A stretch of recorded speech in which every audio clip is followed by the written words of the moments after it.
وہ مانچسٹر کی ایک مشہور خاتون ہے، ان کا اپنا کلب ہے، جانسن اس کلب کا ہیرو ہے۔ اس کے علاوہ تمہاری آنٹی کے سپر اسٹور پر بھی کام کرتا ہے اور ان کی بیٹی لائبہ اس ہیرو کی عاشق ہے۔ تم نے اسے خاموشی میں دیکھا لیکن اندر سے بڑے خطرناک ارادے رکھتا ہے۔ یوں سمجھ لو عنقریب وہ تمہارا بدلہ لے لے گا، وہ نجمہ میڈم کو بھکاری بنا کر رکھ دے گا، کیونکہ نجمہ میڈم کے چھوٹے بیٹے نے جانسن کی بیوی کا قتل بھی کیا تھا۔ اب وہ پلیز بس کرو ایڈی، میں پاگل ہو جاؤں گی۔ اس نے ایڈی کو روک دیا تھا تو وہ خاموش ہو گیا۔ گھر پہنچے تو جولی پہلے سے موجود تھی اور پھر ان دونوں کو ملتے دیکھ کر ربیہ سے مزید ٹھہرا نہ گیا تھا۔ وہ تقریباً بھاگتی ہوئی بیڈ روم میں چلی گئی تھی۔ اس کا دماغ آج پھوڑے کے مانند دکھ رہا تھا، لیکن ایڈی آج بڑا خوش تھا۔ نیچے میوزک فل والیوم میں سے بج رہا تھا اور وہ جانتی تھی کہ وہ اپنے ملن کو سیلیبریٹ کر رہے تھے۔ آج کی رات ان کی رات تھی، ان کے پاس باتیں تھی، کہہ کہے تھے، نشہ تھا، مدہوشی تھی۔ بس ایک چیز نہیں تھی، محبت، جو دلوں کو پرنور بناتی ہے، جو فاصلوں کو مٹاتی ہے، جو بیگانوں کو اپنا بناتی ہے، جو روحوں کو سرشار رکھتی ہے، کبھی تھکنے نہیں دیتی، کبھی ہارنے نہیں دیتی، کسی کا برا نہیں چاہتی اور نہ ہی برا کرتی ہے۔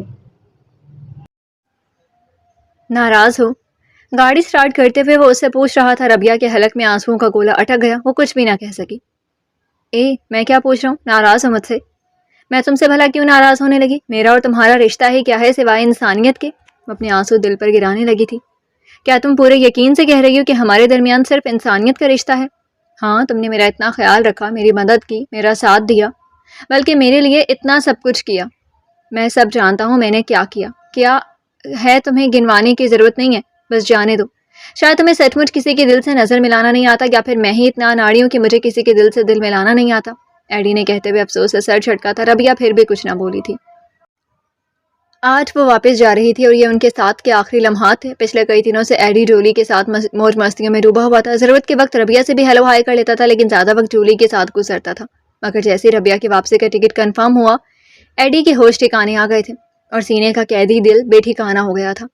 من کے اندر شور مچا تھا، ایسا شور جو چند سال پہلے اس کی ماں جینیفر کے دل میں بھی مچا تھا۔ وہ بھی اپنا ماہیہ گنوا بیٹھی تھی، اس کا ڈھولن بھی لوٹ کر نہیں آیا تھا۔ شاید یہی وجہ تھی کہ ایڈی اتنے دنوں سے اپنا بچاؤ کرتا پھر رہا تھا، لیکن کیا کبھی یوں بھی بچاؤ ہوا کرتے ہیں؟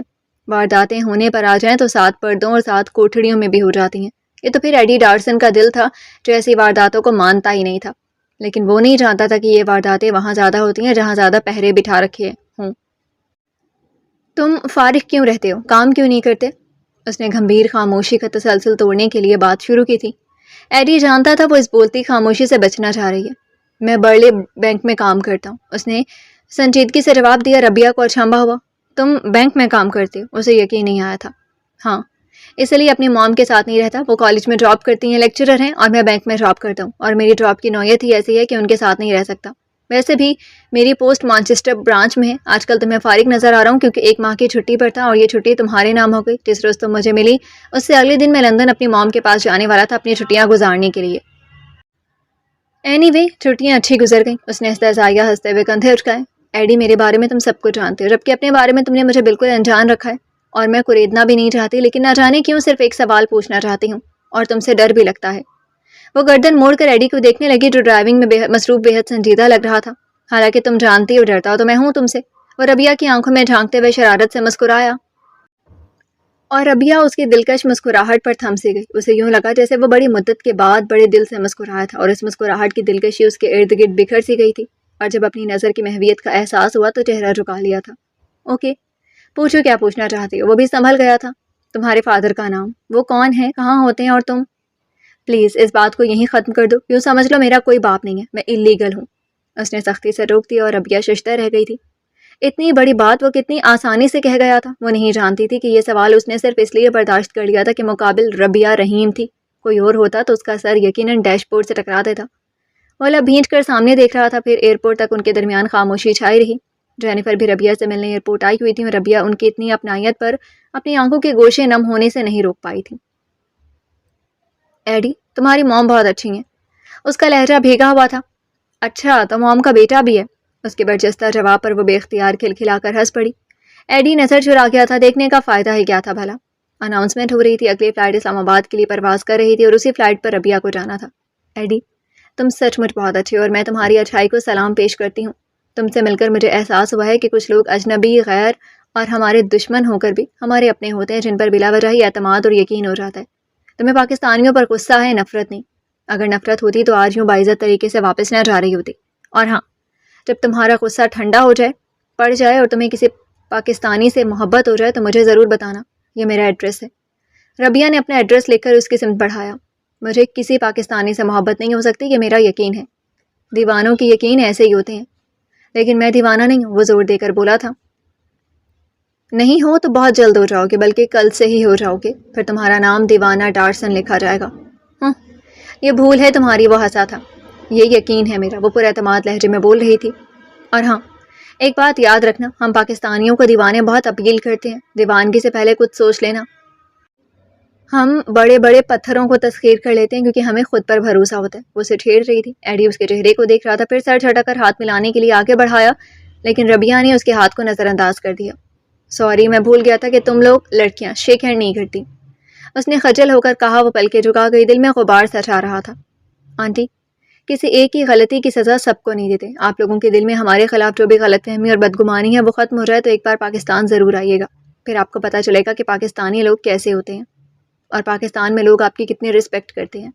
اور تم پاکستان تب آنا جب کسی پاکستان کی محبت تم پر حاوی ہو جائے تو دیوانے ہو جاؤ اور تمہیں پاکستان کا نام سن کر ہی سکون آ جائے اور تمہاری زبان سے پاکستان کا نام عقیدت سے ادا ہو، غصے سے نہیں. وہ ہاتھ کی پشت سے آنسو پہنچتی ہوئی جینیفر سے مل کر ایڈی کی سمت پلٹی تھی. ایسا نہیں ہوگا. وہ ابھی انکاری تھا. حالانکہ ہوتا وہی ہے جو نہیں ہونا چاہیے، جس سے ہم انکار کرتے ہیں. اینی وے، تمہاری غلط فہمی کے دور ہونے کا انتظار کرتے ہیں. دیکھتے ہیں کب تک ایسا نہیں ہوگا. وہ اللہ حافظ کہہ کر اپنا ٹکٹ اور پاسپورٹ نکال کر ان سے دور ہو گئی. ایسا نہیں ہوگا ربیہ رحیم، کبھی نہیں. ہم ہمیشہ کے لیے جدا ہو رہے ہیں. وہ آہستگی سے بولا اور جینیفر کا ہاتھ پکڑ کر واپس پلٹنے لگا تھا، جبکہ جینیفر دور کھڑی ربیہ کو ہاتھ ہلا رہی تھی. وہ بھی پلٹ کر انہی کو دیکھ رہی تھی. محبت اب نہیں ہوگی. ستارے جو دمکتے ہیں کسی کی چشم ہیرا میں، ملاقاتیں جو ہوتی ہیں جمال ابر و باراں میں، یہ نا آباد وقتوں میں دل ناشاد میں ہوگی. محبت اب نہیں ہوگی، یہ کچھ دن بعد میں ہوگی. گزر جائیں گے جب یہ دن، یہ ان کی یاد میں ہوگی. محبت اب نہیں ہوگی، یہ کچھ دن بعد میں ہوگی. محبت میں ہمیشہ ہر ایک کو پریشان، افتاؤں خیزاں، ہراساں اور کھویا کھویا ہی دیکھا جاتا ہے، لوٹے پٹے مسافر کی طرح، یا پھر اس آدمی کی طرح جسے معالج نے لا علاج مرض کی روح فرسا خبر سنا دی ہو اور اس کے پاس بچنے کی کوئی کوشش، کوئی راہ بھی باقی نہ رہی ہو. یوں جیسے وہ موت کی گود میں جا بیٹھا ہو، بالکل اس طرح جیسے کوئی محبت کی آغوش میں سما کر گمسم ہو جائے اور اس آغوش سے نکلنے کی کوشش کر سکتا ہو نہ خواہش. محبت کا ادراک ہی اس وقت ہوتا ہے جب انسان کچھ بھی نہیں کر سکتا، ہاتھ پاؤں سلامت ہونے کے باوجود معذور ہو کے رہ جاتا ہے. آنکھ، کان اور قوت گویائی ہوتے ہوئے بھی اندھا، بہرا اور گونگا ہو جاتا ہے. اور ان سب کے لیے وہ قلب کا محتاج ہو جاتا ہے، جس کے محسوسات اور جذبات کے سہارے وہ دیکھتا ہے، سنتا ہے اور بولتا ہے. اور یہ سب کچھ قلب کے اشاروں پر ہوتا ہے. جو وہ چاہتا ہے وہی کرواتا ہے. اور وہ کیا چاہتا ہے؟ محبت. وہ کیا کرواتا ہے؟ محبت. تو اس کا مطلب یہ ہوا کہ قلب صرف اور صرف محبت دیکھتا ہے، محبت سنتا ہے اور محبت کہتا ہے. اس کا ان چیزوں کے سوا کوئی چوتھا کام نہیں ہوتا. جہاں کوئی چوتھا کام کرنا پڑ جائے وہاں جان عذاب میں آ جاتی ہے. اچھا بھلا آدمی چکرا کر رہ جاتا ہے. رشتوں کے تقاضے، حالات کے تقاضے اور اپنے معاشرے کے تقاضے الجھا کر رکھ دیتے ہیں، اور ایک اکیلا آدمی تقاضوں کے ایسے ہجوم سے گھبرانے کے سوا اور کیا کر سکتا ہے. لیکن اندر ہی اندر اس کا قلب دھڑکنوں کی ڈور کھینچتا رہتا ہے، اسے اپنی سمت متوجہ کرتا رہتا ہے. کچھ تو اس ڈور کی کاٹ کو سہتے رہتے ہیں اور کچھ اس ڈور سے یا تو کٹ جاتے ہیں یا پھر کاٹ دیتے ہیں. لیکن وہ نہ تو اس ڈور سے خود کٹی تھی نہ کاٹ سکی تھی، بس ابھی تک سہ رہی تھی. اور اس سہنے کی عادت نے اسے اندر ہی اندر تھکا ڈالا تھا. وہ ایک ایسے تعلق کو سوچتے جس کا کوئی نام نہیں تھا. وہ ایک ایسے رشتے کو نبھا رہی تھی جو محض اپنے دل میں ہی بن گیا تھا. دل سے باہر اسے رشتے کو ماننے والا کوئی نہ تھا، کیونکہ اس رشتے کا کوئی وجود ہی نہیں تھا. اور وہ اس وجود کو یاد کرتے کرتے گھنٹوں ایک ہی ٹک بیٹھی رہتی تھی. اتنے دن گزر گئے تھے اسے دیکھے ہوئے، اتنے مہینے گزر گئے اور اتنے سال بیت گئے تھے اس سے بچھڑے ہوئے. پھر بھی دل ایک ایسا آئینہ بن بیٹھا تھا جس میں سب کچھ ویسے کا ویسا نظر آتا تھا، مگر دھڑکنوں کی پورش یورش کہتی تھی دل کی باتوں پر مت جاؤ. بہت وقت بیت گیا، اب تو وہ بھول ہی چکا ہوگا کہ کوئی ربیہ رحیم زندگی میں آئی تھی. اور دھڑکنوں کا یہ سب فاک سچ ربیہ رحیم کو بے کل ہی کر دیتا تھا. وہ اتنی مصروف زندگی میں یہ سچ سوچ کر ہی کام چاہتی تھی. وہ اتنی مستقل مزاج نہیں تھی کہ ایک ہستی کو سوچے جاتی، اس کو چاہے جاتی، مگر پھر خیال آتا کہ دل بھی تو مستقل مزاج ہے. اس پر کوئی سی بھی قیامت گزر جائے دھڑکتا ہی جاتا ہے. ایک بھی دھڑکن مس نہیں کرتا، چاہے خود ٹوٹ جائے، بکھر جائے، درد سے بھر جائے، دھڑکن کا ساتھ نہیں چھوڑتا. بس ایک ہی بار چھوڑتا ہے اور ہمیشہ کے لیے چھوڑ دیتا ہے. یوں روز روز چھوڑنے کے بہانے نہیں کرتا. وہ بھی دل کے نقش قدم پر چلنے لگی تھی. اسے بھی امید کا اور انتظار کا دامن نہیں چھوڑنا تھا، کیونکہ جب چھوڑنا تھا تو پھر ایک ہی بار چھوڑنا تھا، اور وہ ایک بار ابھی نہیں آئی تھی. ابھی وہ کچھ اور دیکھنا چاہتی تھی، کچھ اور سوچنا چاہتی تھی۔ ابھی وہ پیوستہ رہ شجر سے امیدیں بہار رکھ پر عمل پیرا تھی، اور مضبوط عمل ہمیشہ بہتر نتائج لاتا ہے۔ کیا ہو رہا ہے؟ کوئی مہمان آ رہا ہے کیا؟ وہ آج آفس سے جلدی آ گئی تھی، لیکن گھر پر سب کو کچن میں مصروف دیکھ کر تجسس ہوا، مگر نارمل سا۔ ہاں، وہ ایمن کو دیکھنے کے لیے کچھ مہمان آ رہے ہیں، زہرا خاتون نے بے حد آہستگی سے بتایا تھا۔ جب سے ربیہ پاکستان آئی تھی اور زہرا خاتون کو اپنی بہن کے کارناموں اور عزائم کی خبر ہوئی تھی، وہ بیٹی سے شرمندہ تھی، وہ اس سب کا قصوروار خود کو سمجھتی تھی۔ انہوں نے یہ بیٹیوں کے بوجھ کو کم کرنے کے لیے سوچا تھا اور بیٹی کے ہاتھوں ڈالرز کھانے چاہے تھے، لیکن الٹا لوگوں کی لعنت کھانی پڑ گئی تھی، اور بیٹی کی زندگی پر بھی دھبا لگ گیا تھا، کیونکہ لوگوں نے ربیہ کی واپسی کو بڑے مشکوک رنگ دیے تھے۔ کوئی کہتا ماسی کے بیٹے کا دل بہلا کر آ گئی ہے، کوئی کہتا کسی انگریز کے ساتھ رنگ رلیاں مناتے پکڑی گئی تھی، اور کوئی کہتا کہ شراب پی کر کلب جانے لگی تھی۔ تبھی ماسی نے نکال باہر کیا، اور ایسے میں کوئی بھی اس کے رشتے کے لیے بھی آگے نہیں بڑھا تھا۔ حالانکہ کئی لوگ وہ بھی تھے جو انگلینڈ جانے سے پہلے ربیہ کو اپنے گھر کی بہو بنانے کا سوچا کرتے تھے، لیکن اب دیکھنا بھی گوارا نہیں کرتے تھے۔ اور یہی وجہ تھی کہ ربیہ سے چھوٹی رانیہ کی شادی آج سے 1 سال پہلے کر دی گئی تھی۔ اب ایمن اور سمین کے پروپوزل آنے لگے تھے، جبکہ ربیہ آج بھی 4 سال پیچھے کھڑی تھی۔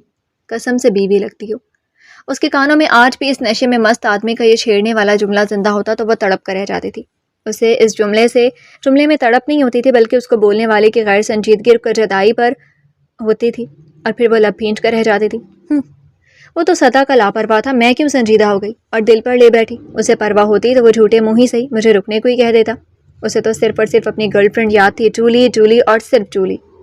آپ ہی کیا سوچ رہی ہیں؟ ایمن اس کے قریب آ گئی۔ ربیہ چونک کر کھڑی ہو گئی اور اسے دیکھ کر مسکرائی۔ سوچ رہی ہوں ایک ایک کر کے سبھی پرائی ہو جائیں گے اور ہم اکیلے رہ جائیں گے، پھر ہم کس کو ڈانٹا کریں گے؟ کیوں امی؟ اس نے اپنی بات میں انہیں بھی شریک کر لیا۔ کیوں؟ آپ کو کون سا ہمیشہ یہاں ہی رہنا ہے؟ آپ کو بھی تو سسرال جانا ہے، ایمن نے معصومیت سے بولی۔ گئی تو تھی، وہ بھی بغیر نکاح کے۔ وہ تلخی سے بولی تو زہرا خاتون اس کی تلخی سے اور زیادہ دکھی ہونے لگی، اور اس کے جانے کے بعد دیورانی کے پاس آ بیٹھی تھی۔ رخشندہ میں کیا کروں؟ میری ہیرو سی بیٹی بے مول ہو کر رہ گئی ہے، اس کی باتوں سے دکھ بولتا ہے، مجھے دیکھتی ہے تو شکوے بھری نظروں سے۔ مجھے بتاؤ میں کدھر جاؤں؟ وہ چہرے پر دوپٹہ رکھ کر رونے لگی تھی۔ ارے آپا حوصلہ کریں، جو ہونا تھا وہ تو کب کا ہو گیا، اب اس رونے دھونے سے کیا فائدہ؟ آپ کو یہ بات پہلے سوچنا چاہیے تھی۔ یوں کسی پر اعتبار کر کے جوان کنواری بیٹی کو کون اتنی دور پرائے دیس بھیجتا ہے؟ آج کل تو بیٹیوں کو آس پڑوس میں بھیجنے کو دل نہیں مانتا، وہ تو پھر 7 سمندر پار کی بات تھی۔ اب آپ یہی دیکھ لیں، آفتاب نے کتنی ضد کی امریکہ جانے کی، مگر میں ایک نہیں مانی، ابھی بھی پیچھے پڑا ہوا ہے۔ مگر توبہ، اپنی اولاد اپنے ہاتھوں سے گنوانے والی بات ہے۔ آخر کیا کمی ہے یہاں اپنے ملک میں؟ محنت کرو، کماؤ اور گھر آباد کرو۔ وہاں جا کر ہوٹلوں میں برتن مانجنے کو تیار ہیں، پھول بیچنے، ٹیکسی چلانے اور ویٹر بننے کو تیار ہے، تو یہاں کیا ہوتا ہے؟ یہاں کلرک کی نوکری بھی گراں گزرتی ہے ہماری بیوقوف نسل کو، جو اپنی صلاحیتوں کو زنگ لگا کر دوسروں کا لوہا چمکاتے پھر رہے ہیں، بلکہ جوتے بھی، لیکن پھر بھی یہ نہیں سوچتے کہ ان لوگوں نے ہمیں کبھی اچھا سمجھا ہی کب ہے۔ ہمیشہ اپنے سے نیچے رکھتے ہیں، کام کی نوکری تو دیتے نہیں، نائی اور حلوائی بنا دیتے ہیں۔ تعلیم کے میدان میں آگے بڑھو تو مجال ہے جو اچھی پوزیشن دے دیں، بس انہوں نے اپنے ملک میں پڑھنے دیا، یہی کافی ہے۔ اب اس پڑھنے کے لیے پڑھنے والے کو کیا کیا پاپڑ بیلنے پڑے، اس کی کس کو پرواہ ہے؟ آپ باقی سب کو چھوڑیے، صرف یہی دیکھ لیجئے کہ ربیہ کو آپ نے پڑھنے کے اور کام کے لالچ میں بھیجا، جبکہ وہ یہاں بھی پڑھ سکتی تھی اور کام بھی کر سکتی تھی۔ وہاں سے دھکے کھائے تو اپنا سنگ آستاں بھی تاج میں جڑا ہیرا لگنے لگا، اور کام کون آیا؟ اپنا ملک، جس نے پھر سہارا دیا اور اپنا لیا۔ اور اب دیکھیے وہ پڑھ چکی ہے اور اتنی اچھی پوسٹ پر کام بھی کر رہی ہے۔ اگر یہی کچھ آج کرنا تھا اور ٹھوکر کھا کر سنبھلنا تھا تو پہلے کیوں نہیں کیا یہ سب کچھ؟ پکڑ کر معصوم بچے کی زندگی داغدار کر ڈالی۔ آخر ضرورت ہی کیا تھی کیوں بغیر نکاح کے بھیجنے کی؟ ہم نے تو اس لیے نہیں روکا کہ آپ کو برا لگے گا، آپ سوچیں گے ہم آپ کی بہن کی مخالفت کر رہے ہیں۔ حالانکہ آفتاب نے اور اس کے ابو نے بھی اعتراض کیا تھا کہ ربیہ کو اس طرح نہیں بھیجنا چاہیے تھا۔ خیر اللہ سب اچھا کرے گا، کوئی بہتری ہوگی کہ وہ واپس خیر خیریت سے آ گئی، اور ان سے بھی بچ گئی ہے جو عمر بھر کے لیے گلے پڑنے والے تھے۔ اللہ سے دعا کریں، وہ ماؤں کی دعا بہت قریب سے سنتا ہے۔ رخشندہ چچی نے زہرا خاتون کو سمجھایا اور ان کے آنسو پہنچے۔ اب سنبھلنے اور خاموش ہونے کے علاوہ ان کے پاس چارہ ہی کیا تھا بھلا؟ لیکن اس کی شادی کا سوچ کر وہ ہول اٹھتی تھیں۔ ہم ایسی آگہی تک آ کے بھی انجان رہتے ہیں، جہاں لب سہم جاتے ہیں بدن بے جان رہتے ہیں۔ محبت لاشعوری جبر ہے، اور ہے قوی اتنا کہ اس کے سامنے سب بے سر و سامان رہتے ہیں۔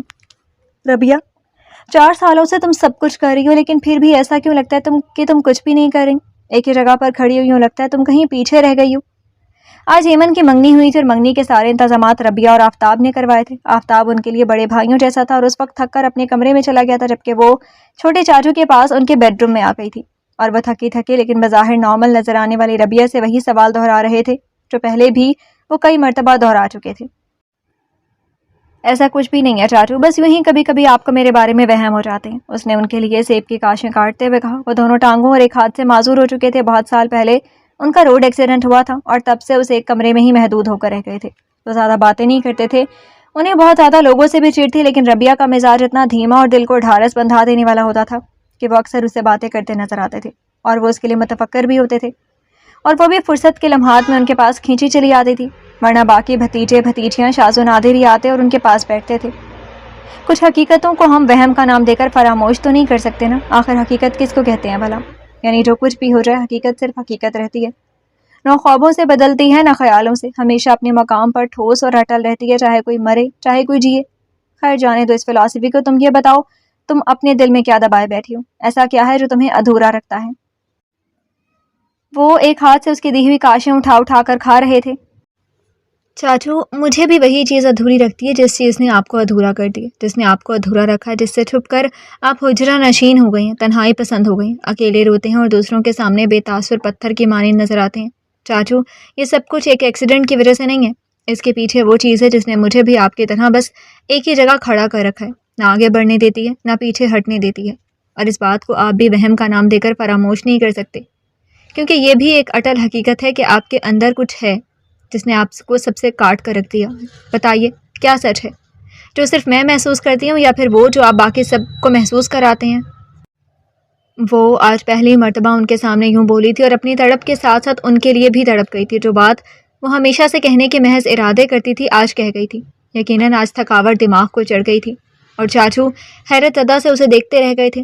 وہ کم کوسی اپنی دنیا، اپنے دہانوں میں کھوئی رہنے والی لڑکی ان کا کتنا گہرا مشاہدہ رکھتی تھی، اور وہ سمجھتے تھے کہ وہ ان کے پاس آتی ہے، باتیں کرتی ہے اور چلی جاتی ہے، مگر وہ آتی ہے، ان کو کھوجتی ہے، پرکھتی ہے، اندازے لگاتی ہے اور چپ چاپ کسی موقع کی تلاش میں لوٹ جاتی ہے۔ انہیں اندازہ نہیں تھا کہ آج وہ موقع حاصل کر چکی تھی، اور یہ بھی بتا چکی تھی کہ اس نے کیا کھوجا اور کیا پرکھا ہے۔ بتائیے چاچو وہ کیا ہے جو آپ نے آج تک نہیں کہا؟ آپ نے شادی کیوں نہیں کی؟ آپ نے یہ حالت کیوں بنا لی؟ کیوں جیتے جی مر گئے؟ آخر کس کی خاطر؟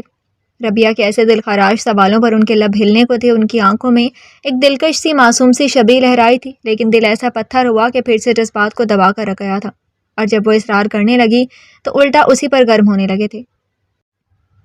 چلی جاؤ یہاں سے، ہمیں اکیلا چھوڑ دو، ہمیں کچھ نہیں سننا، ہمیں کچھ نہیں سننا۔ وہ دھاڑنے لگے تھے اور ربیہ آنکھوں میں آنسو لیے باہر آ گئی تھی، دل ہچکیوں سے رو رہا تھا۔ وہ جانتی تھی کہ وہ اپنی ذات کو چھپانے کے لیے غصے کا خول چڑھا رہی ہیں، لیکن اس سے زیادہ وہ کیا کر سکتی تھی؟ زبردستی ان کے دل کا حال جاننا بھی تو ممکن نہیں تھا، مگر اس واقعے کے بعد وہ ان کے کمرے میں نہیں گئی تھی۔ البتہ وہ ہر چیز سے ہٹ کر ان کا خیال رکھتی تھی، گھر میں ایک خاص ملازم خاص طور پر ان کے لیے رکھا گیا تھا، مگر اپنوں کی اپنائیت اور توجہ تو الگ مقام رکھتی ہے۔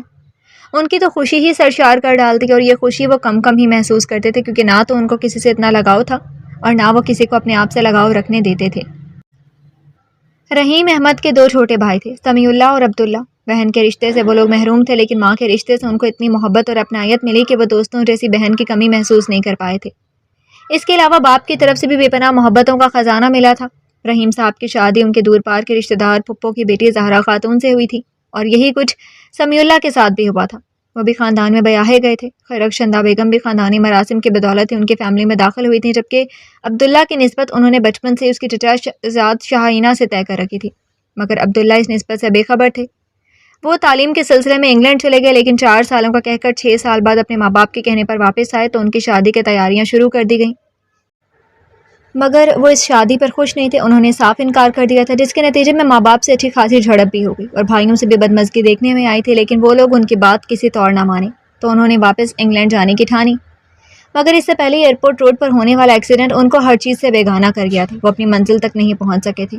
2 ماہ ہسپتال کے بستر پر رہنے کے بعد وہ ویل چیئر پر واپس گھر آئے تو شاہینہ نے شادی کے لیے انکار کر دیا تھا۔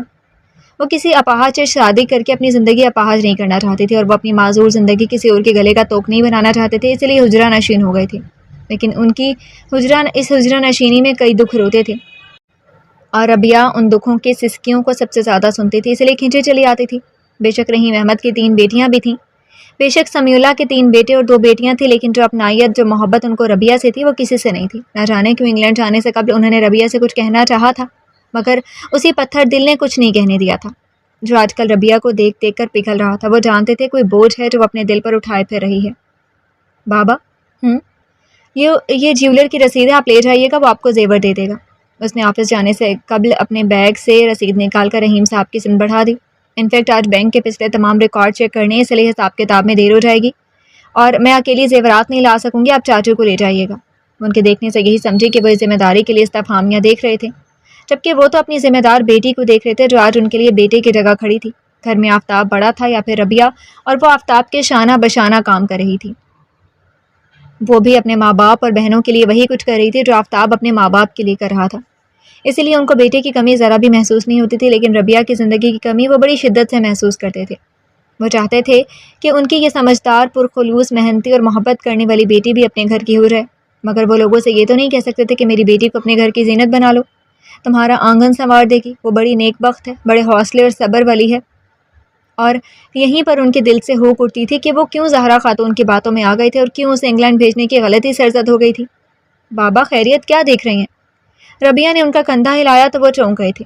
نہیں، کچھ نہیں سوچ رہا، تم اتنا کام کر کے تھک جاتی ہوگی۔ ارے کیسی تھکن، جب ہماری محنت اور کوششوں سے ہمارے اپنوں کے کام سنور رہے ہوں، مسائل کم ہو رہے ہوں، تو پھر تھکن نہیں ہوتی بلکہ تھکن بھی سکون اور سرشاری بن جاتی ہے۔ اس نے خوشگواریت سے جواب دیا اور چادر اوڑھتی ہوئی اٹھ گئی۔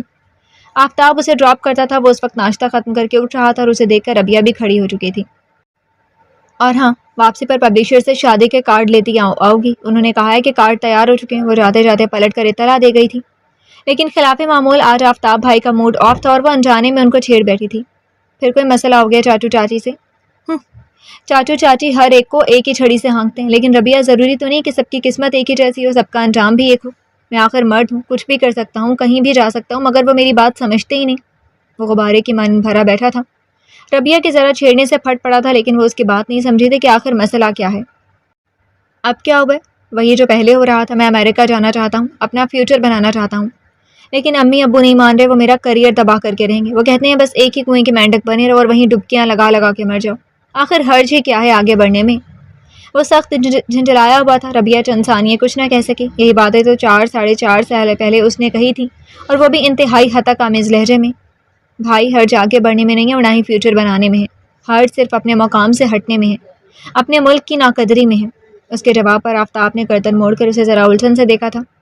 یقیناً آپ کو میری بات اس وقت بری لگے گی، لیکن حقیقت یہی ہے کہ یورپین لوگ ہمیں ناپسند کرتے ہیں۔ وہ سمجھتے ہیں کہ ہم تعلیم کے لیے نہیں، روپیہ کمانے کے لالچ میں یورپ جاتے ہیں، جبکہ انسان جہاں بھی چلا جائے اسے اپنا بوجھ اٹھانے کے لیے، اپنی ضروریات پوری کرنے کے لیے کمانا ہی پڑتا ہے۔ اگر ان کے ممالک ہم سے مالی لحاظ سے آگے ہیں تو اس کا یہ مطلب نہیں کہ وہ لوگ ہماری عزت نفس کو جب چاہے مجروح کر سکتے ہیں، اور شاید اس مجروح کرنے میں بھی ان کا نہیں ہمارا اپنا ہاتھ ہے۔ ہم خود ہی ثابت قدمی اور اپنی محنت کا ثبوت نہیں دیتے۔ اگر ہم محنت کش اور کفایت شعار ہو جائیں تو کون ہے ایسا جو ہم سے آگے بڑھ سکے؟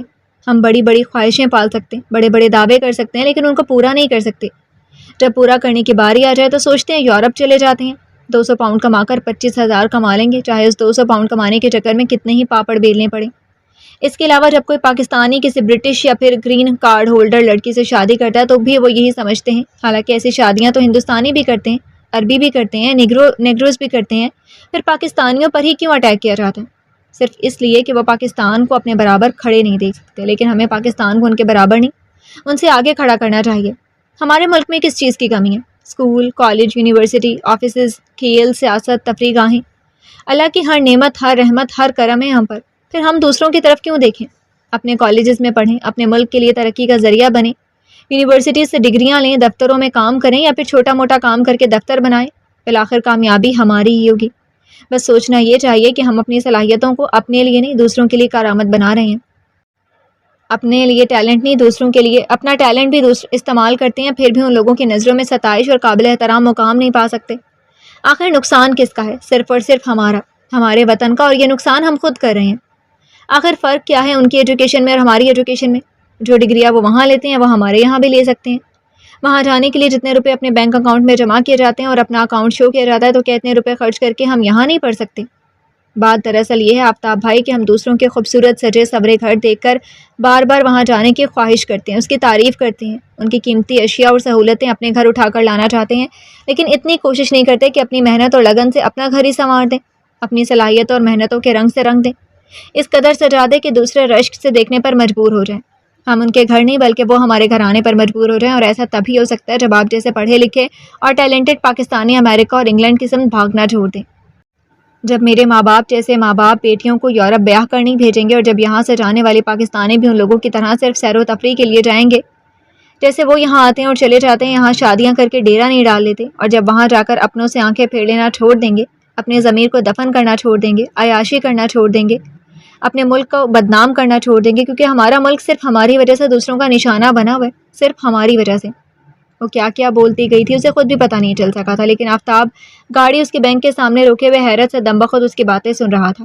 آفتاب بھائی، میں نے بھی ایک دفعہ چاہا تھا کہ لندن یونیورسٹی سے MBA کی ڈگری لوں، لیکن میں جانتی ہوں کہ میں وہاں نہیں جا سکتی، جبکہ اس کے برعکس اللہ نے مجھے وہاں بھیجا اور مجھے آئینہ دکھایا کہ وہاں کیا کیا ہوتا ہے اور میں کس کی خواہش کر رہی تھی۔ اللہ نے مجھے سبق دیا ہے اپنی چیز پر اکتفا کرنا سیکھو، جو کچھ میسر ہے اسی پر قناعت کرو، آسمان کی طرف دیکھ کر مت چلو، زمین پر نظر رکھو جو ہمیشہ تمہارے قدموں تلے رہتی ہے، آسمان تو ہماری پہنچ سے ہے ہی دور، اور میں اپنی زمین کو دیکھ کر چلنا سیکھ گئی ہوں، کیونکہ میں نے آسمان کو دیکھتے ہوئے ٹھوکر کھائی ہے، زندگی کی سنگین ٹھوکر۔ وہ کہہ کر گاڑی کا دروازہ کھولتے ہوئے اتر گئی تھی، اور آفتاب سمیع اللہ پتھرائی ہوئی آنکھوں سے عمارت میں داخل ہوتی ربیہ کو دیکھ رہا تھا، جس کا لفظ لفظ سچ تھا، جو اتنی بڑی حقیقت بہت روانی سے دکھا اور سمجھا گئی تھی، جس کا تجربہ بہت تلخ لیکن سنبھلنے کا عمل بڑا سہل اور آسان تھا، جو ٹھوکر سے سنبھل گئی تھی اور باقیوں کو بھی بچنے کی ترغیب دے رہی تھی، جس نے محض ایک ایڈی ڈارسن کی نفرت اور غصہ دیکھا تھا، حالانکہ ایسے ہزاروں ایڈی ڈارسن تھے جو پاکستان سے خار کھائے بیٹھے تھے اور پاکستانیوں کو آگے بڑھتے نہیں دیکھ سکتے تھے۔ تو کیا یہ بہتر نہیں تھا کہ ہم ان سے ٹھوکریں اور بیزاری حاصل کرنے کے بجائے اپنے ملک میں رہ کر سب کی ستائش حاصل کریں اور اپنی قوم کو قابل احترام مقام تک پہنچا دیں؟ جہاں کوئی بری نظر سے دیکھنا بھی چاہے تو اس کی نظر انکاری ہو جائے، چاہے وہ تعلیمی میدان ہو، چاہے کھیل کا میدان، چاہے محنت کا میدان ہو، چاہے محبت کا، کیونکہ پاکستان ہماری شناخت اور کئی نسلوں تک، کئی میدانوں تک انشاءاللہ یہی شناخت رہے گی۔ ایمن کی شادی کی ساری تیاریاں تقریباً ہو چکی تھیں، صرف خواتین کے کپڑے اور شاپنگ کے جھنجھٹ ابھی بھی جاری تھے۔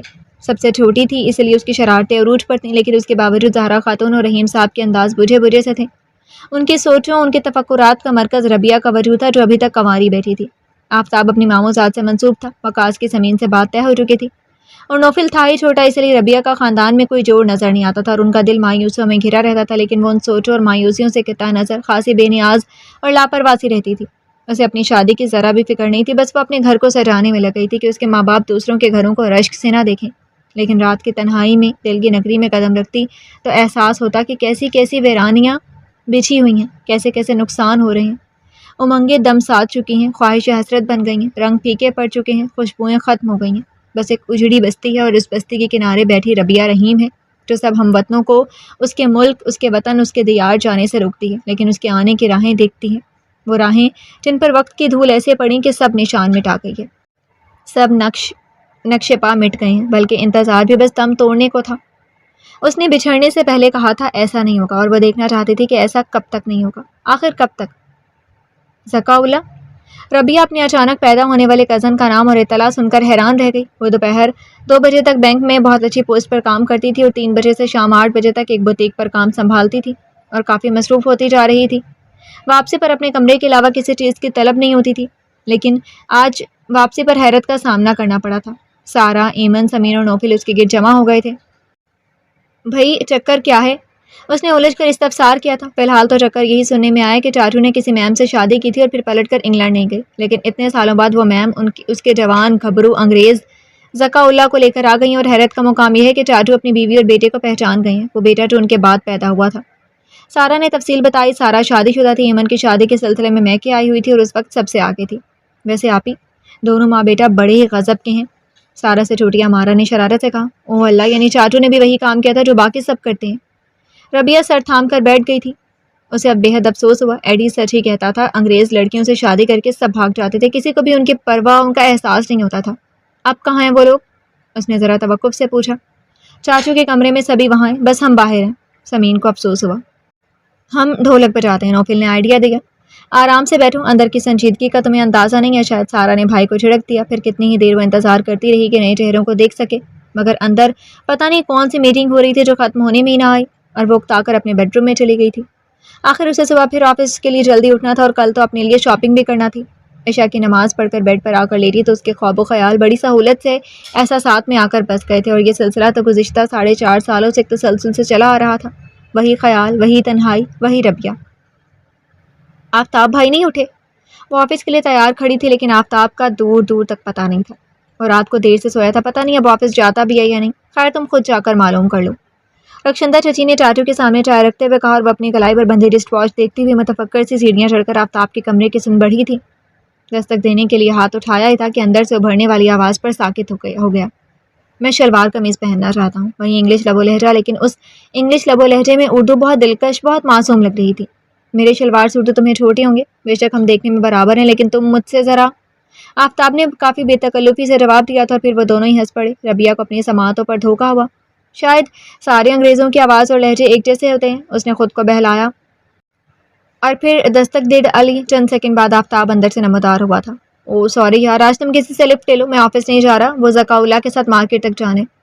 ربیہ نے ہتھ کھلے دروازے سے اندر دیکھنے کی لاشعوری کوشش کی، مگر مسٹر ذکا اللہ تولیہ اٹھا کر باتھ روم میں جا چکے تھے۔ اوکے، وہ آہستگی سے کہتی پلٹ گئی تھی، لیکن دن بھر اس کی سماعتوں میں وہی آواز گونجتی رہی تھی۔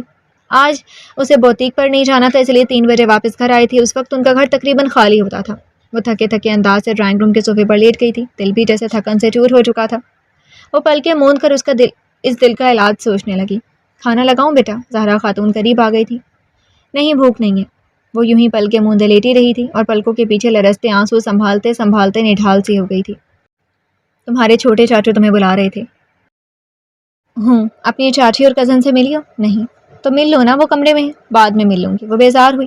تھک گئی ہو شاید۔ وہ زہرا خاتون سے اپنی آنکھوں کے نم گوشے چھپانے کے لیے چہرے پر کلائی رکھ چکی تھی۔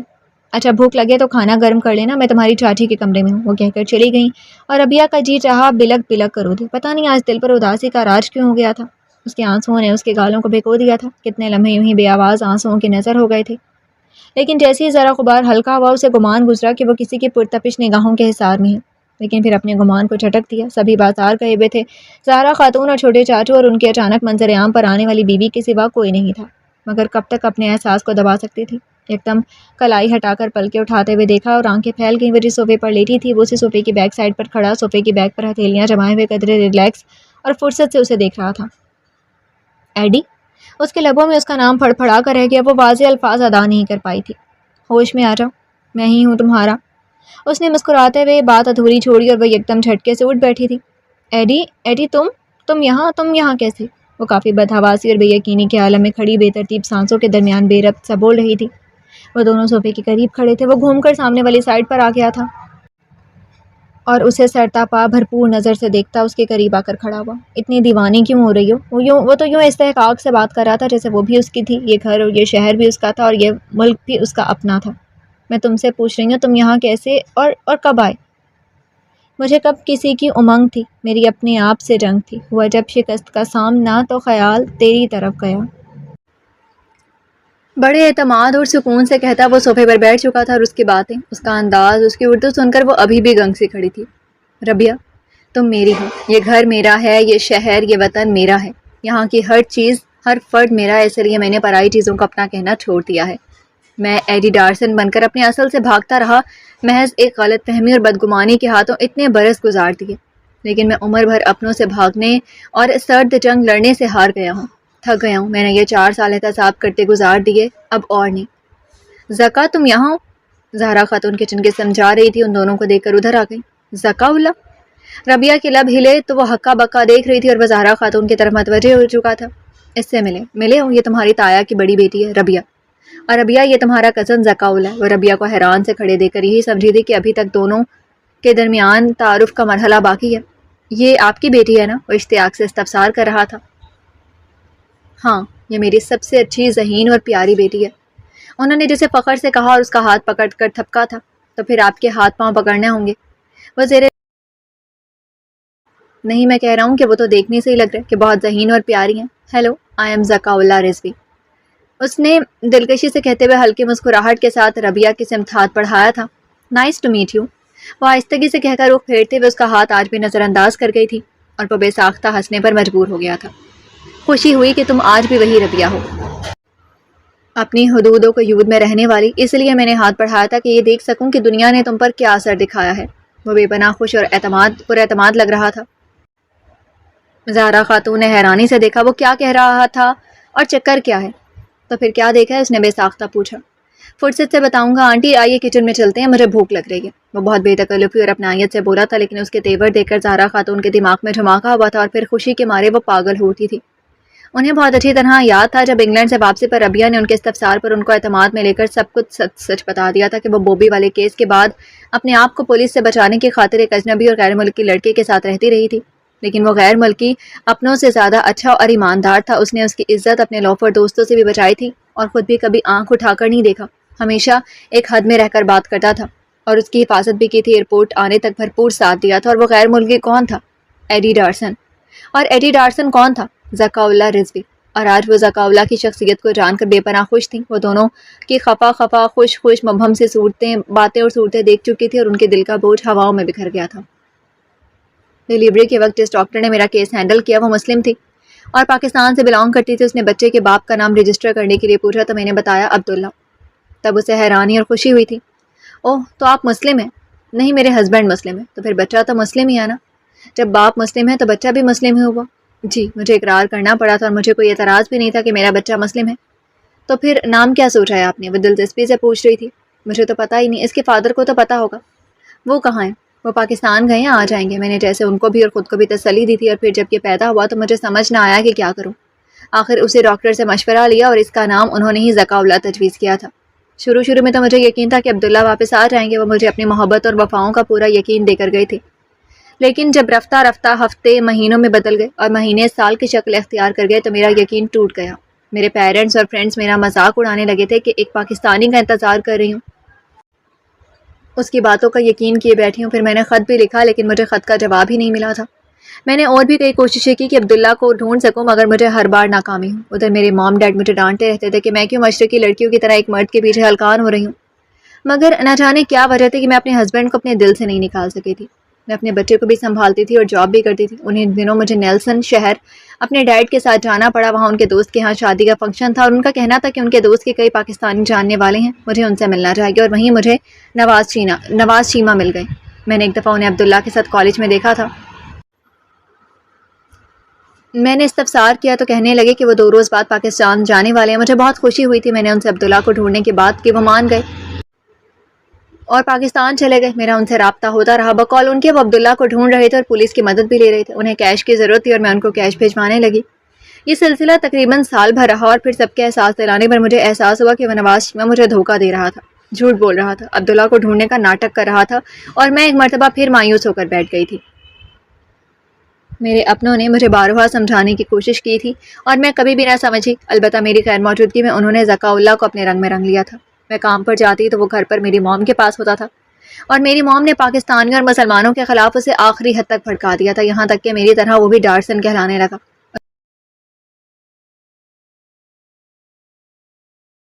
پر ایڈی ڈارسن ہی بن گیا تھا۔ اس کے طور اتوار سب ان جیسے ہو گئے تھے۔ اسے ان لوگوں سے نفرت تھی جو ہمارے تو کچھ نہیں تھے، لیکن اس کے بہت کچھ تھے، کیونکہ وہ خود مسلمان تھا اور ایک پاکستانی کی اولاد تھا۔ اس کے باوجود وہ کبھی اپنے مذہب اور ملک کی طرف مائل نہیں ہوا تھا، اور مجھے عجیب بھی لگتا تھا، افسوس بھی ہوتا تھا۔ میں اسے سمجھانا چاہتی تو الٹا مجھے غصہ دکھانے لگتا۔ وہ بھی میری موم کی طرح یہی کہتا تھا کہ کیوں ایک شخص کی خاطر روک لگائے بیٹھی ہوں، لیکن وہ میرے روک کو نہیں سمجھ سکا تھا، کیونکہ میں سچی محبت کا ذائقہ چکھ چکی تھی۔ مجھے 100% یقین تھا کہ عبداللہ جتنی دیر میرے ساتھ رہا ہے مجھ سے سچی محبت کرتا رہا، اور کوئی ملاوٹ اور جھوٹ نہیں تھا، سب جذبے اور پرخلوص اور کھرے تھے۔ ان چیزوں کا اندازہ اسے تم سے مل کر ہوا تھا۔ جینیفر نے ربیہ کا چہرہ ہاتھوں میں تھام لیا، قریبی بیڈ پر چھوٹے چاچو لیٹے تھے اور باتیں سن رہے تھے۔ تمہیں دیکھ کر اسے اندازہ ہو گیا تھا کہ مسلمان ہو اور ایک مسلمان مرد جتنا بھی کٹھور اور بیگانہ ہو جائے بےغیرتی نہیں سہ سکتا۔ وہ بھی تمہارے آگے ڈٹ گیا۔ اس کی غیرت کیسے گوارا کرتی کہ اس کے سامنے کسی مسلم لڑکی کی عزت خراب ہو جائے اور وہ چپ رہے، اور اسی غیرت مندی پر پیٹر، مائیکل اور جوزف وغیرہ کو غصہ آیا تھا کہ ان لوگوں میں رہ کر بھی اندر سے وہ وہی پاکستانی اور مسلم تھا جو عزت کے لیے قتل ہو جاتے ہیں، غیرت کی خاطر مار دیتے ہیں اور پھانسی چڑھ جاتے ہیں۔ اس لیے انہوں نے اس پر کیس کر دیا اور تمہیں واپس بھیج کر وہ آزاد ہو گیا۔ اس نے ایک مرتبہ پھر مائیکل اور پیٹر وغیرہ کی شدید پٹائی کی۔ وہ غصہ جو اس نے تمہاری موجودگی میں دبا رکھا تھا وہ نئے سرے سے نکالا اور جیل چلا گیا تھا۔ 1 سال جیل میں بند رہ کر سزا کاٹی اور پھر اپنی زندگی کی گاڑی سٹارٹ کی، مگر دل میں کوئی ایک بار بس جائے تو نکلتا کب ہے؟ پھر تو فقط جان نکلتی ہے، وہ نہیں نکلتا۔ وہ سب کچھ جو مجھے سمجھاتا تھا اب خود کرنے لگا تھا۔ تنہائی اور سوچیں، تنہائی اور یادیں، تنہائی اور محبوب، ان کے علاوہ کچھ نہیں سوچتا، اور اس جنگ سے لڑتے لڑتے یہ پاگل ہو کر شاید ویرانوں کو نکل جاتا کہ میں اسے پاکستان لے آئی۔ ہم تمہارے ایڈریس کے سہارے آئے تھے اور تم سے ہی ملنا تھا، لیکن باہر نیم پلیٹ پر عبداللہ رضوی لکھا دیکھ کر میرے حواس اٹھ گئے تھے۔ یہی حال ذکا اللہ کا بھی تھا، اور ہم نے چوکیدار سے چھوٹتے عبداللہ کے بارے میں استفسار کیا تھا اور وہ ہمیں انہی کے پاس لے گیا۔ مجھے ابھی تک یقین نہیں آتا کہ ایک چیز ڈھونڈنے والے کو دو چیزیں کیسے مل جاتی ہیں۔ نیکی بڑی ہو تو صلہ زیادہ ہی ملتا ہے۔ تم نے مجھ سے وفا کی، تمہیں صلہ تو ملنا ہی تھا۔ چھوٹے چاچو فوراً بول پڑے تھے۔ جینیفر مسکرا اٹھی۔ وفا تو آپ نے کی میری خاطر، مجھ سے ملنے کی خاطر سب کچھ چھوڑ چھاڑ کر گھر سے چلے گئے۔ یہ تو اللہ کو منظور نہیں تھا کہ آپ کا یہ حال ہو گیا، ورنہ آپ تو جان پر کھیل گئے تھے۔ پھر بھی آپ کہتے ہیں کہ پاکستانی جھوٹی اور دھوکے باز ہوتے ہیں۔ ربیہ نے اندر داخل ہوتے ہوئے زکا کو دیکھ کر کہا تھا۔ نہیں یار، دھوکہ اور جھوٹ تو ہر جگہ ہوتا ہے، بس لوگ جلد باز ہوتے ہیں اور بدگمانی پا لیتے ہیں، اس لیے ہمارے خلاف ہو جاتے ہیں۔ حالانکہ لوگ نہیں جانتے کہ محبت، وفا اور سچائی شروع ہی ہم لوگوں سے ہوتی ہے۔ ہم تو ہوتے ہی توحید کے قائل ہیں۔ محبت کرنا، وفا کرنا اور سچ بولنا سکھایا ہی ہم نے ہے۔ آج وہ بڑے فخر اور سکون سے ربیہ کے ساتھ ہر بات میں خود کو شامل کرتا ہم کہہ رہا تھا، اور وہ اس کی اس ادا پر دل کھول کر ہنسی اور کھڑی ہو گئی۔ کہاں جا رہی ہو؟ ہم لوگ نماز بھی پڑھتے ہیں اور اللہ کا شکر بھی ادا کرتے ہیں، اس لیے وضو کرنا تو جانا ہی ہوگا۔ وہ جاتے جاتے ایک نکتہ بھی سمجھا گئی تھی، اور زکا کو بھی یاد آیا تھا کہ مغرب کی نماز کا وقت ہو رہا ہے۔ وہ آفتاب کے ساتھ مسجد کے لیے نکل آیا تھا۔ گھر بھر میں ایک اطمینان کی لہر دوڑ گئی تھی، ہر چہرے پر خوشی کا عکس اترا ہوا تھا۔ آسمان کی گہری سیاہ سرمئی ہتھیلی بہت زیادہ کہکشاؤں سے سجی ہوئی تھی۔ کہکشاں سے سجی ہوئی تھی، ستارے آج ہی بھر کے آسمان کی مٹھی میں دبے ہوئے تھے، اور اس ہتھیلی کی وسط میں دلکشی سے جگمگاتا مہتاب بھی سجا ہوا تھا، جس کی روشنیاں، جس کے جلوے رات کے مکھڑے کو اور بھی حسین بنا رہے تھے، اور اس حسین رات کے آغوش میں ایمن کی مائیوں کی رسم ہو رہی تھی۔ اور تھوڑی دیر پہلے ہی مائیوں کی رسم سے قبل ذکا اللہ اور ربیہ کی منگنی کی رسم ہوئی تھی، اور اس سے بھی قبل جینیفر نے اسلام قبول کیا تھا اور مغرب کی نماز ادا کی تھی۔ عبداللہ آج ویل چیئر پر بیٹھے سب کے درمیان بہت خوش لگ رہے تھے۔ کل ایمن کی بارات آ رہی تھی، اس لیے آج کام نپٹانا زیادہ ضروری تھے۔ ربیہ منگنی کا ڈریس چینج کرنے اوپر اپنے کمرے میں آئی۔ ٹیرس کا کھلا دروازہ اور دروازے سے نظر آتا کسی کا ہیولا دیکھ کر ٹھٹک گئی تھی۔ کون ہے یہاں؟ اس نے متجسس انداز سے آگے بڑھتے ہوئے پوچھا ہی تھا کہ وہ ایک جھٹکے سے ٹیرس پر کھینچ لی گئی تھی۔ اس کے سینے سے ٹکراتے ٹکراتے بچی تھی۔ تم یہاں میرے کمرے میں؟ ذکا اللہ کو دیکھ کر اسے جھجک ہوئی۔ میں تمہارے کمرے میں نہیں، تمہارے کمرے سے باہر ہوں۔ وہ اسے بازو سے تھامے ہوئے تھا اور کافی استحقاق بھرے انداز سے کہہ رہا تھا۔ لیکن تم یہاں کیوں آئے؟ وہ اس کی پرشوق اور بھرپور نظروں سے نظر چرا کر چہرہ جھکا گئی۔ تمہیں دیکھنے، تم سے باتیں کرنے۔ وہ اس کا چہرہ آہستگی سے اونچا کر چکا تھا۔ وہ پنک کلر کے بھاری کامدار ڈریس اور میک اپ کے ساتھ ساتھ جیولری سے سرتا پا سجی سمری عام دنوں سے ہٹ کر بے پناہ خوبصورت اور پرکشش لگ رہی تھی۔ اس نے زندگی میں پہلی بار یوں میک اپ اور سنگھار کیا تھا، ورنہ وہ ہمیشہ بہت سادہ ہی رہتی تھی۔ میں تو تمہاری خالہ بیگم، کاشف اور بوبی کا شکریہ ادا کرتا رہتا ہوں، جنہوں نے تمہیں میرے قریب کر دیا، مجھ پر اعتبار کرنے پر مجبور کر دیا، ورنہ تم کہاں میرا بھروسہ کرتی اور کہاں میں دیوانہ ہوتا۔ دیوانہ؟ 4 سال لگا دیے دیوانہ بننے میں۔ وہ خفگی سے گھورنے لگی۔ 4 سال؟ یار مبالغے سے کام مت لو، میں نے تو 4 دن بھی نہیں لگائے تھے اور تم سے کہہ دیا تھا کہ سب کو چھوڑ دو اور میرے پاس رہو۔ ذکا نے اس سے بھی زیادہ اسے گھورا تھا۔ تمہارے پاس رہنا اتنا ہی آسان تھا نا؟ وہ چڑ گئی تھی۔ اس لیے تو یہ بھی کہا تھا کہ میری بیوی بنو گی۔ کیا؟ ربیہ کرنٹ کھا گئی تھی۔ تو تم نے یہ بات تو نشے میں کہی تھی، تم نے تو ڈرنک کر رکھی تھی۔ ضروری نہیں کہ ڈرنک کرنے والے کو نشہ بھی ہو، اور ضروری نہیں کہ نشے میں ہر آدمی ہر بات مذاق میں کہتا ہو۔ وہ باتیں جو مدہوشی میں منہ سے نکلیں، سمجھ لو وہ دل کی باتیں ہیں، اور تم نے تو کبھی بھی میری دل کی باتوں پر توجہ نہیں دی۔ تم نے ہمیشہ نظر انداز کیا اور میں ہمیشہ اپنا بھرم رکھتا رہا۔ وہ بہت معصومیت اور شکایتی لہجے میں کہہ رہا تھا۔ ربیہ کو اپنی نادانی، اپنی کمکلی پر افسوس ہونے لگا تھا۔ وہ حقیقتاً اس کی باتوں کو غیر سنجیدگی سے لیتی رہی تھی اور کبھی قابل توجہ نہیں جانا تھا۔ I am sorry.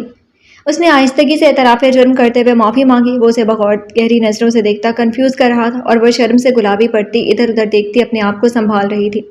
اب بس بھی کرو، وہ جھنجھلا اٹھی۔